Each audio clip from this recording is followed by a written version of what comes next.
नमस्कार, मैं रहबर सिंह बारी।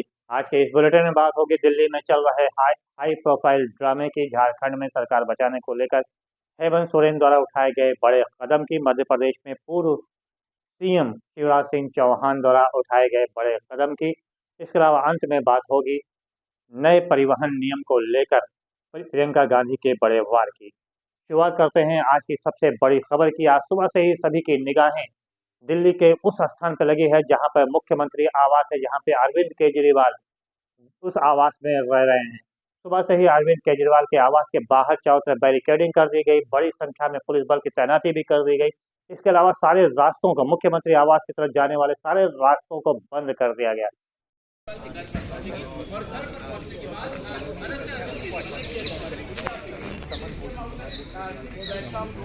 और आप देखिए का जो प्रोटोकॉल है वो यहाँ पर है, गवर्नमेंट यहाँ पर है। लेकिन आज सुबह जो है तस्वीर आप देख रहे हो कि जगह जगह पर आपको जवान खड़े नजर आ जाएंगे। हालांकि दिल्ली पुलिस का साफ कहना है कि गवर्नमेंट यहाँ पर है और किसी भी तरीके की गैदरिंग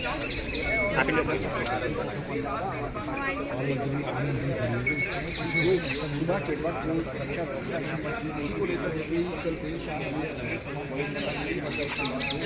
यहाँ पर सुरक्षा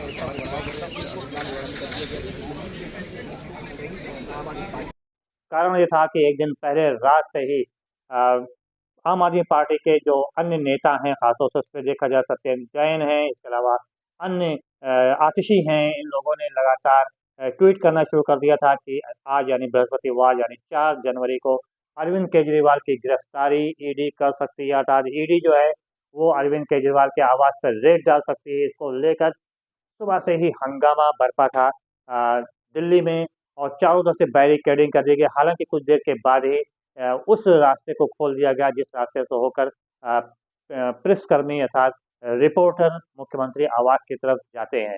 बहरहाल ये ड्रामा काफ़ी देर तक चलता रहा और आखिरकार दोपहर में 12 बजे मुख्यमंत्री अरविंद केजरीवाल सामने आए। उन्होंने बाकायदा बयान भी दिया और ईडी के ऊपर तीखा प्रहार भी किया। नमस्कार। शराब घोटाला, पिछले 2 साल से ये शब्द आपने कई बार सुना होगा। 2 साल से बीजेपी की सारी एजेंसीज कई रेड मार चुकी हैं, कई लोगों को गिरफ्तार कर चुकी हैं, लेकिन अभी तक एक भी पैसे का हेरफेर कहीं नहीं मिला, कहीं से एक भी पैसा नहीं मिला।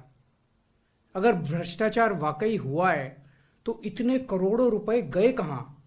क्या सारा पैसा हवा में गायब हो गया? सच्चाई यह है कि किसी तरह का कोई भ्रष्टाचार हुआ ही नहीं। अगर होता तो पैसा भी मिलता। ऐसे फर्जी केस में आम आदमी पार्टी के कई नेताओं को इन्होंने अभी तक जेल में रखा हुआ है। किसी के भी खिलाफ कोई सबूत नहीं है, कुछ साबित नहीं हो रहा, खुलेआम गुंडागर्दी चल रही है, किसी को भी पकड़ के जेल में डाल दो। अब बीजेपी मुझे गिरफ्तार करना चाहती है। मेरी सबसे बड़ी संपत्ति, मेरी सबसे बड़ी ताकत मेरी ईमानदारी है।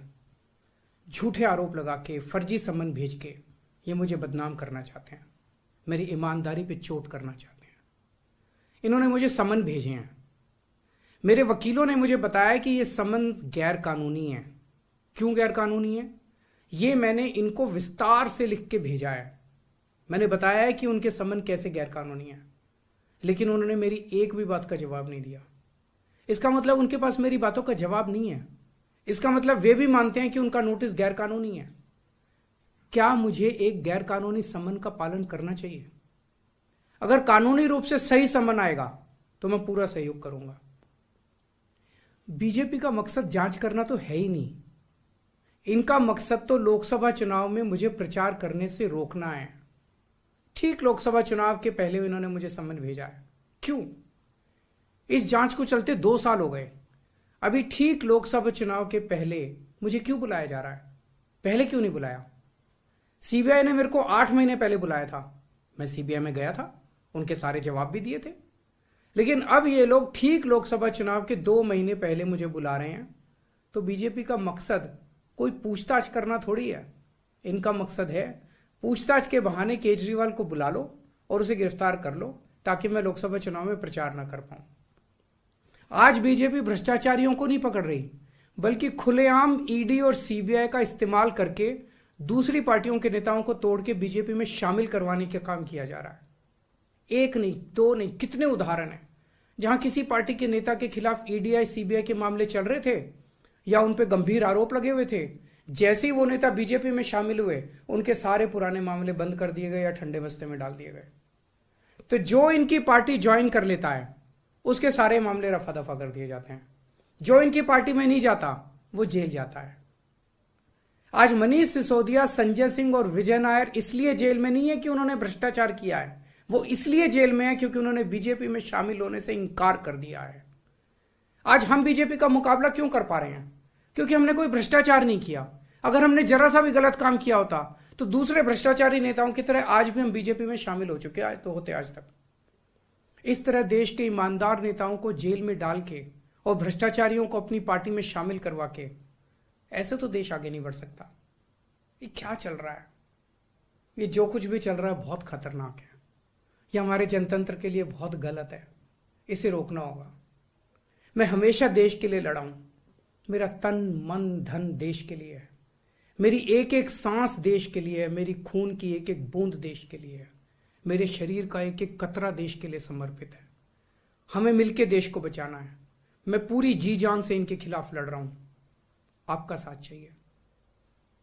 किया उन्होंने सीधे तौर पर प्रहार करते हुए कहा कि 1 वर्ष से शराब घोटाले का मामला चल तो रहा है और इस मामले में पूर्व उप मुख्यमंत्री मनीष सिसोदिया और वरिष्ठ नेता राज्यसभा सांसद संजय सिंह को गिरफ्तार कर जेल भी भेजा जा चुका है। हालांकि इस मामले में अब तक ईडी ने कोई भी ठोस किसी प्रकार की कोई ठोस बातें सामने नहीं रखी हैं। कोई सबूत भी ईडी के पास नहीं है। और उन्होंने ये भी साफ तौर पे कहा कि जिस प्रकार से उन्हें समन जारी किया जा रहा है उसका कोई अधिकार ईडी को नहीं है।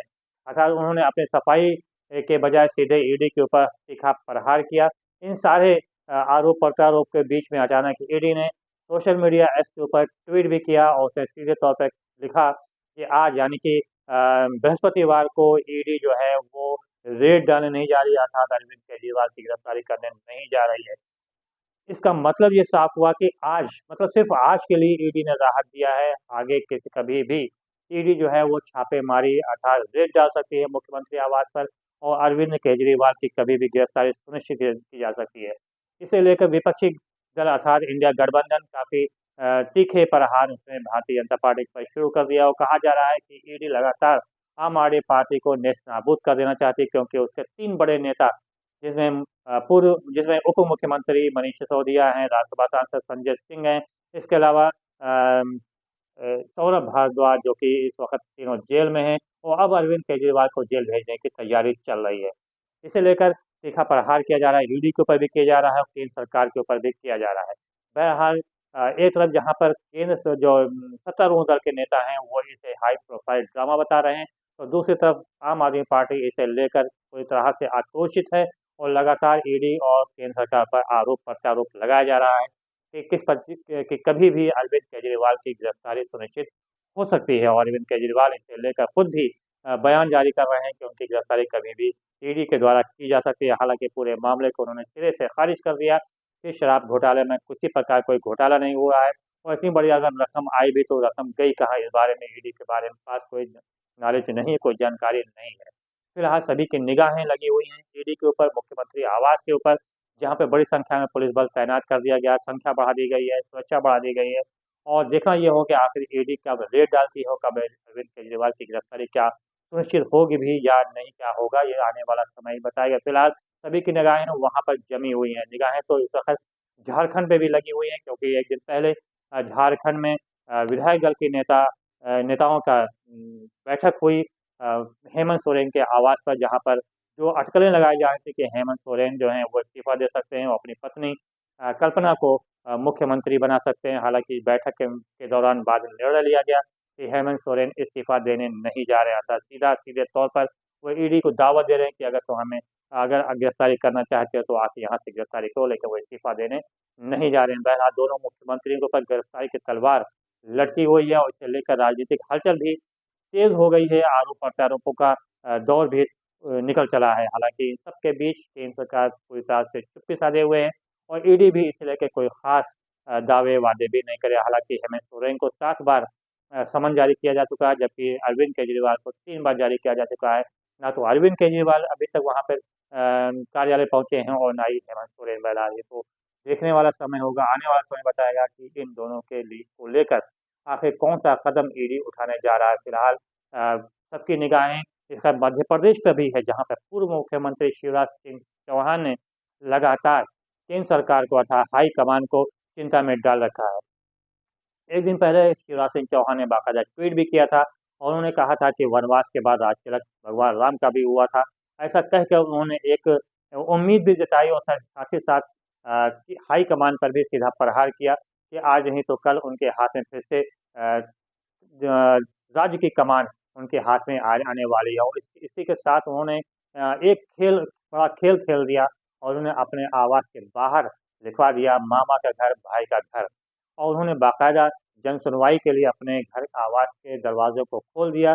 ऐसा कहा जा रहा है कि एक पैरेलल सरकार मध्य प्रदेश में एक पैरेलल सरकार शिवराज सिंह चौहान ने चलाना शुरू कर दिया। इसको लेकर हाईकमान में चिंता व्याप्त हो गई है, क्योंकि मध्य प्रदेश की जनता भी आक्रोशित है और क्योंकि विधानसभा चुनाव में शिवराज सिंह चौहान के चेहरे को सामने किया गया था, लेकिन चुनाव में जीत हासिल करने के बाद शिवराज सिंह चौहान को पीछे कर दिया गया, उनको दरकिनार कर दिया गया। उनके जो साथी थे, उनके जो समर्थक थे, विधायक बनकर आए थे, उनको भी ज़्यादातर तवज्जो मंत्रिमंडल में नहीं दिया गया। बहरहाल ये तो अब आने वाला वक़्त बताएगा कि हाईकमान शिवराज सिंह चौहान पर क्या एक्शन लेने जा रही है और शिवराज सिंह चौहान किस प्रकार से तीखा प्रहार आगे भी लगातार इसी तरह से हाईकमान पर करते रहेंगे। तीखा प्रहार तो इस वक़्त प्रियंका गांधी ने भी कर रखा है और ये प्रहार जो हो रहा है वो है नए परिवहन कानून को लेकर।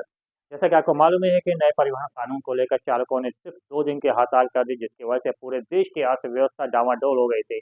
सभी खाद्यान्न के खाद्य पदार्थों की आपूर्ति प्रभावित हो गई थी, रसोई गैस हो, सब्जियाँ हों, यहाँ तक कि डीज़ल, पेट्रोल भी सब हर जगह की आपूर्ति पूरी तरह से ठप हो गई थी। तमाम पेट्रोल पंप ऐसे थे जहाँ पे डीज़ल, पेट्रोल समाप्त हो गया था।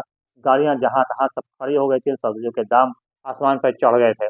इस बीच हालाँकि इसे लेकर सरकार ने अपने कदम पीछे हटाए और आखिरकार चालकों की जो हड़ताल थी वो काम आई और सरकार ने सीधे तौर पे कहा, गृह मंत्रालय के सचिव जो हैं उन्होंने फ़ौरन कहा कि फिलहाल इस कानून को लागू नहीं किया जा रहा है।